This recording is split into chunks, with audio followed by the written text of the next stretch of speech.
Hello, இதை பாருங்களேன். புதுசாக யார் பிறந்திருக்கான்னு. சிட்டுக்குருவிங்க 3 முட்டை வச்சது அவங்க அம்மா.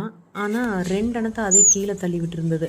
ஒருவேளை அது பொரிக்காத முட்டைங்கிறதுனால தள்ளி விட்டுச்சா என்னன்னு தெரியல. அந்த ஒரே ஒரு முட்டையை அடக்காத்து குஞ்சு பொரிச்சிருந்தது.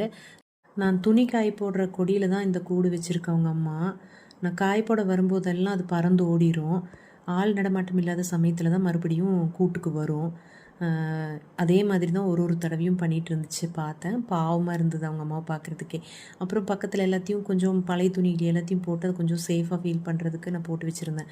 அதை சரி கூடு அது களைச்சி போனதுக்கப்புறமா எடுத்துக்கலாம் அப்படின்ட்டு. அதனால் அது பயம் இல்லாமல் அங்கேயே தான் வர்றது போகிறது எல்லாமே. இந்த ஒரு குஞ்சு நல்லாவே பாங்க பார்த்துட்டு இருந்துச்சு. நம்மளை நம்பி விட்டுட்டு போயிருக்குது.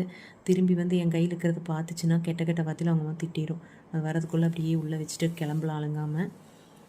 வெளியில் வந்து பார்த்தா ஒரு இன்ப அதிர்ச்சி. என்னோடய பசங்க, தங்கச்சி பொண்ணு எல்லாருமே வந்து கிரிக்கெட் விளையாடிட்டு இருந்தாங்க. என்ன ஒரு பியூட்டின்னா, எங்கள் மச்சான் வந்து பால் பொறிக்கு போட்டுட்டு இருந்தார். பாவமாக இருந்தது அவர் பார்க்குறதுக்கே. பசங்க பதவுக்குள்ளே போவேன்னு சொல்லிட்டு அவரே பொறிக்கு போட்டுட்டு இருந்தார்.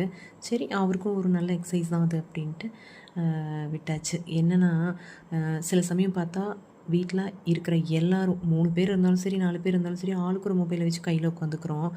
இது தவிர்க்கவே முடியாத ஒரு விஷயமா போயிடுச்சு. குழந்தைங்களும் கூட சேர்ந்து நம்ம கூட உட்காந்து அதை பார்க்க ஆரம்பிச்சிட்டாங்க. நான் என்ன சொல்ல வரேன்னா, மொபைல் யூஸ் பண்ணாமல் இருக்க முடியாது.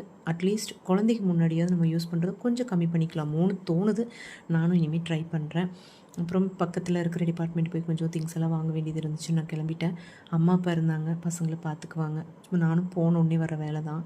போயிட்டு கொஞ்சம் காய்கறிகள் வாங்கிட்டு, அப்புறம் பாயசம் கேட்டிருந்தாங்க அப்படின்ட்டு கோதுமை குருணை, அப்புறம் மாப்பிள்ளை சம்பா அரிசி தீர்ந்தது அது, அப்புறம் வெல்லம் எல்லாம் வாங்கிட்டு, ராகி மாவு எல்லாம் வாங்கிட்டு கிளம்பியாச்சு. சீக்கிரமாகவே வீட்டுக்கு வர லேசாக துளி போட ஆரம்பித்தாச்சு மழை.